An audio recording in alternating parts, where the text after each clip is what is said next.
Number 125, star power. Star power. Also, testimonial, questionable authority, faulty use of authority. Fallacia ad vericandium, eminence-based practice. In academia and medicine, a corrupt argument from ethos in which arguments, standpoints, and themes of professional discourse are granted fame and validity or condemned to obscurity solely by whoever may be the reigning stars or premier journals of the profession or discipline at that moment. Example, Foster's take on network theory has been thoroughly criticized and is so last week. This week, everyone's into safe spaces and Pierce's theory of microaggressions. Get with the program. See also the bandwagon. Also applies to an obsession with journal impact factors. At the popular level, this fallacy also refers to a corrupt argument from ethos in which public support for a standpoint or product is established by a well-known or respected figure. Example, a star athlete or entertainer who is not an expert and who may have been well paid to make the endorsement. That's interesting. Example, Olympic gold medal pole vaulter Fulano de Tal uses quick flush internet, shouldn't you? Or my favorite rock star warns that vaccinations spread cooties, so I'm not vaccinating my kids.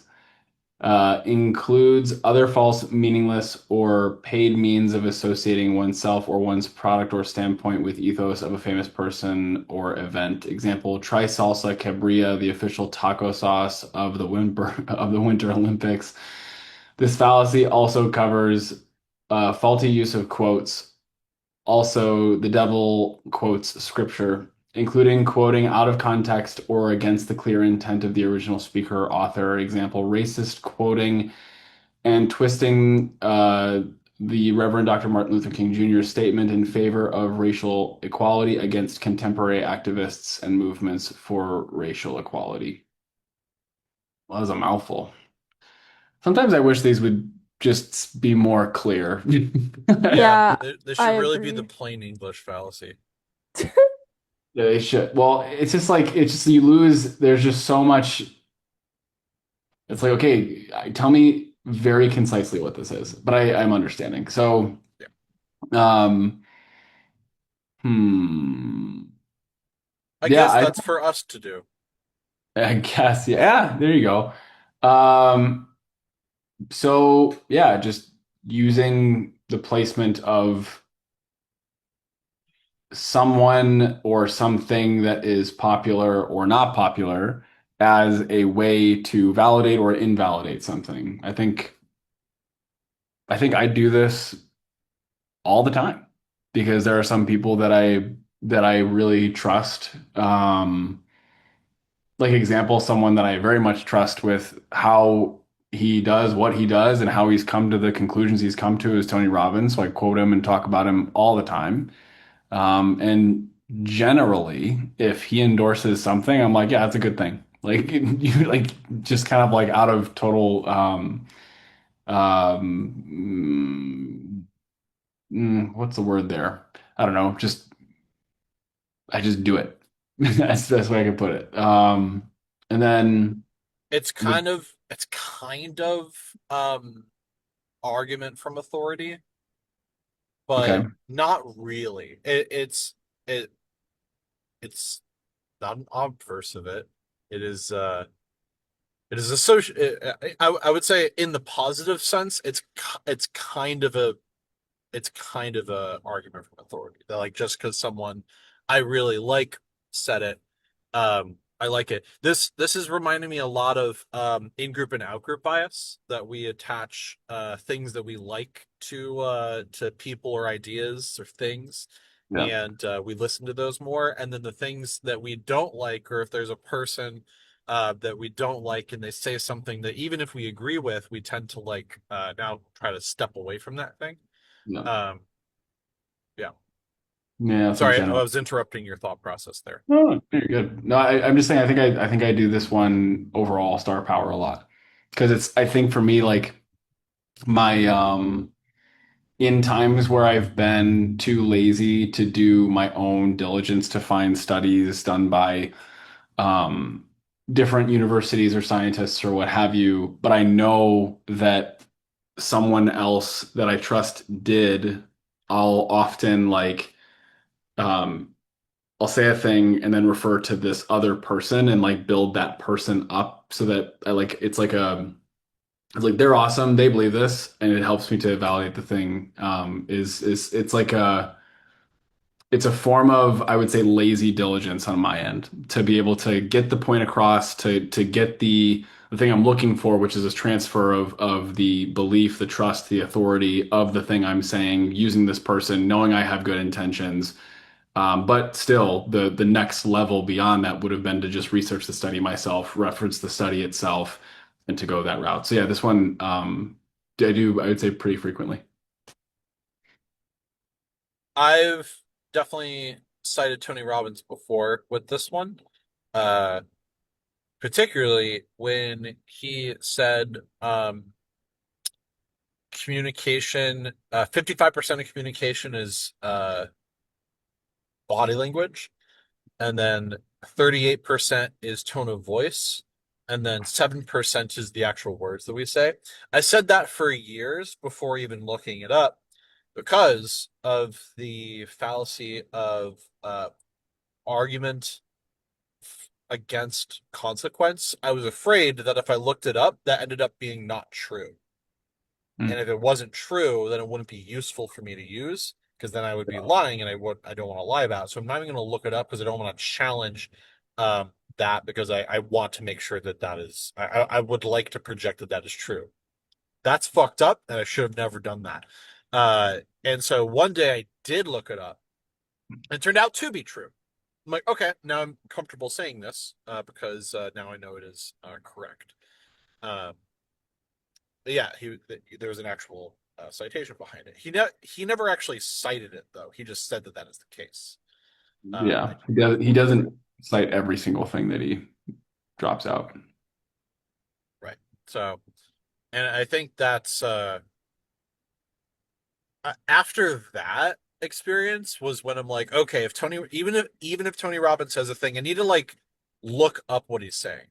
And I remember during COVID, Alan helped me go to this virtual Tony event, and I was taking a lot of notes on it. And he would use the word energy a lot, and I'm like, energy. I'm like, I wonder what he means by energy, because it wasn't what I understood it to mean in science. And I would ask Alan, what does he mean by energy? And Alan and then other people that I've talked to were all describing this kind of almost an essence of power of will that people have to do the things that they want to do, but also energy in the sense that they're using it can also be a way of telepathy communication somehow. Uh, if I'm getting any of this wrong, please tell me. Um, I'll say that regardless of what I said at one point, my definition of energy in the way that you're referring to it from Tony and how he uses it is it's the combination of passion, enthusiasm, and excitement. Those three emotions expressing themselves simultaneously in somebody. cool. Um, Okay. is So how I what was it? Passion, excitement, enthusiasm and excitement. passion, passion, enthusiasm, and Yeah. excitement. Wait, are those even different things? Yeah, Passion, absolutely. That's why we have different words. yeah, but words can also be synonyms. Um, passion, enthusiasm. Okay.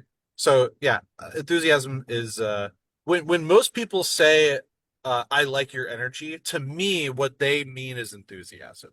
That's how I take it. Uh, and then you could be enthusiastic about something, um, and normally you would be very passionate about it. And then what was the third thing? Excitement. Excitement. Okay, excitement and enthusiasm to me are almost synonyms.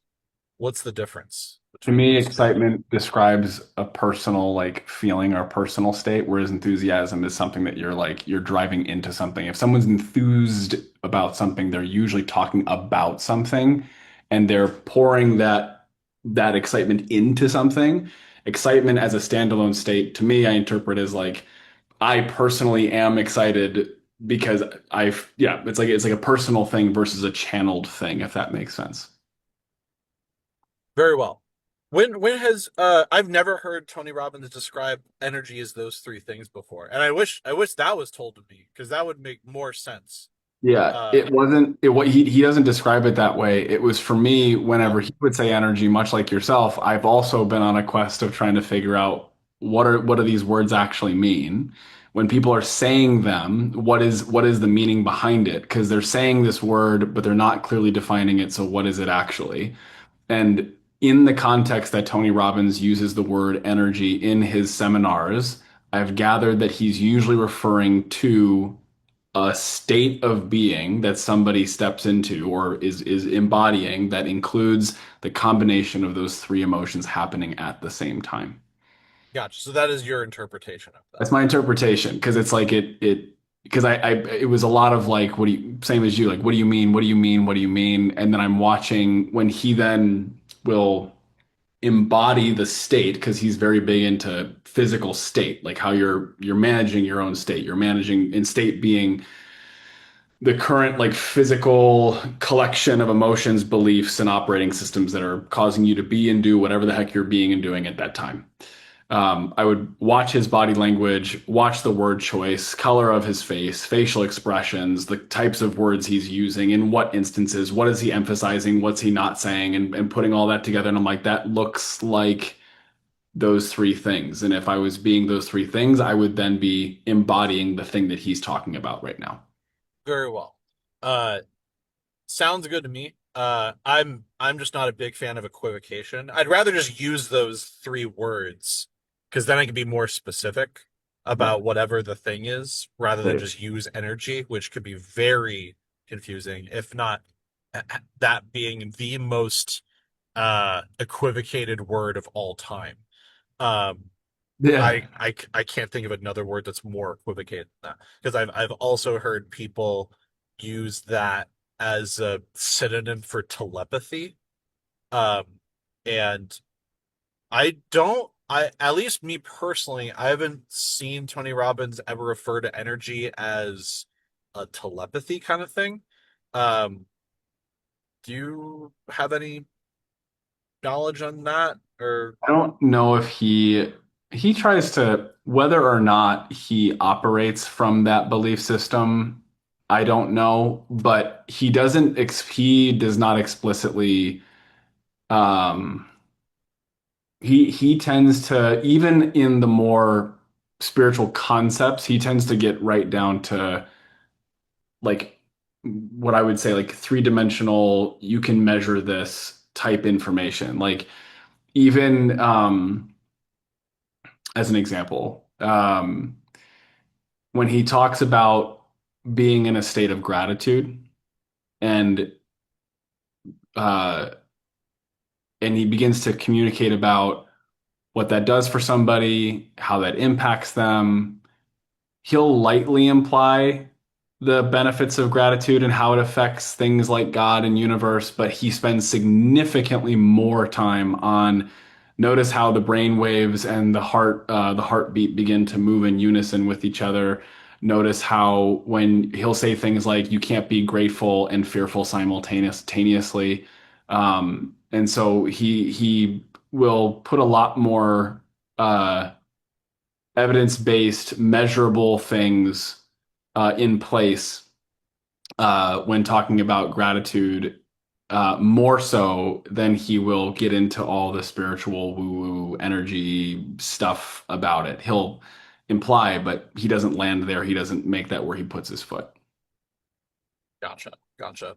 Um, Another example of star power was I remember uh that there was a lot of people on uh I think that were more politically left leaning that believed that we should be exploring science and like going to Mars, for example. Um, and then Elon Musk for a while was portrayed as left, and then he more so became more right. And because of that, people associated space exploration with more right-leaning politics. And so I've seen the left not want to do that anymore. Wow. Like, and I'm like, no, we should still go to Mars regardless of what Elon Musk wants to do. And Mm, there are many astrophysicists that are like, yeah, fuck Elon, but we still need to go to Mars. But there's a lot of people who are like, oh, because Elon wants to go to Mars, I no longer want to yeah. go to Mars. Yeah. Um, and that is definitely star power in the negative Yeah. attribution. Yeah. Um, That's been a really wild phenomenon to watch him go from like the world's one of the world's most loved people to one of the world's most hated people. It's just like it's amazing how collective humanity and like whatever lines of sociological ideologies we subscribe to or don't subscribe to, how people can go from like they're the greatest to they're the worst. It's just like the amount of people who have the stickers now on their Teslas that say I bought this before Elon went crazy. I was like, dude, if you really I see that here too. I'm like, that's yeah, crazy. Like, genuinely in my heart of hearts, I'm like, look, if you really are that offended by what Elon is doing and you like are now having to justify you owning a Tesla, sell your Tesla, buy a different car. Why are you still driving the same car if but you hate it? that's also star power. That's also this fallacy. That's like you can't own a specific kind of electric car just because like the guy that arguably isn't like even super ingrained in it anymore um is somewhat associated with it.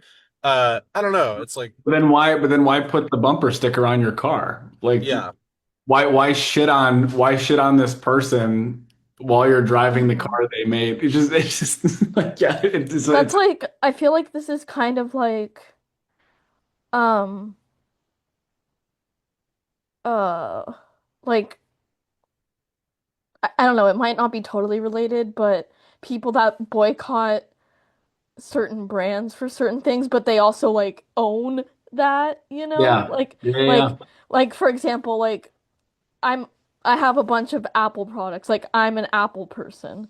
Um, and then people are like, "Well, did you know that Apple did this, this, and this?" But then they also have Apple products. It's like, Right. okay, well, like Yeah, yeah.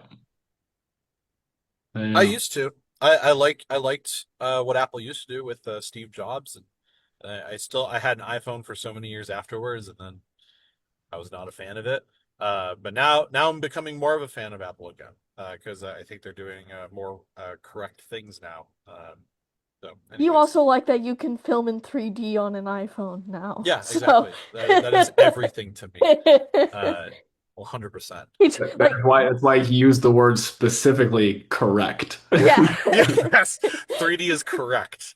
Yeah. Absolutely. Yeah, because I specifically got because I was gonna get a new phone and Bryce was like, whatever you do, just don't get this one because then you can't film in 3D. So I got the iPhone 17 so I can. Literally, Amanda's iPhone saved our vacation Oh, video I when we know. went Yeah. to Six Flags Fiesta, Texas. And Yeah. super grateful that Amanda let me use her phone to record the rest of that in 3D. And it looks great. It turned out great. Um, Awesome. let's see. And then The, the faulty use of faulty quotes. Yeah, faulty use of quotes. I'm going to read it again just to kind of get us breathe back into it. This fallacy also covers, so I guess star power is similar to this one. Faulty use of quotes, including quoting out of context or against the clear intent of the original speaker or author. Hmm. Example, racist quoting and twisting Martin Luther King Jr.'s statements in favor of racial equality against contemporary activists and movements for racial equality. Okay. All right. So it's an extension of star power because someone's using uh the quotes of someone as an extension of that. So yeah, they're using the quotes of the person as an extension of star power in either the positive or the negative. Yeah. Also have done this. I think anytime I've ever quoted Einstein, it was like anybody could have said the same thing Einstein said, but it's because Einstein said it. All of a sudden, it's like, aha, see, this has merit because Einstein said it. So 100%. Or like I have, yeah, people who quote Marcus Aurelius, they're like, Marcus Aurelius said it, therefore it's just the greatest thing ever. Like that type of thing. I have seen people use Einstein quotes where he uh poetically would mention God despite not being a theist. And people would be like, see, even Einstein believed in God. Is like, no, he's saying God does not throw dice, as in the universe isn't random. That's what, like, he clarified later, like, that's what he means. Um, Another one that really bugs me is a quote from Charles Darwin in the On the Origin of Species, chapter 6. Um, Young Earth creationists will pull this quote out, and the quote is, "To suppose that the eye could have formed by natural selection seems, I freely confess, absurd in the highest degree." That is the quote. But they always never quote the next sentence, which is, "But reason tells me," and then he goes on a giant explanation on how exactly the eye came to evolve. And it's like, so you're telling me that, like, this quote from the father of evolution is saying he's against evolution?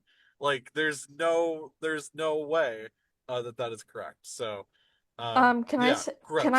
can I Yeah, say one thing because I do have always. to go. So, Yeah. Do it.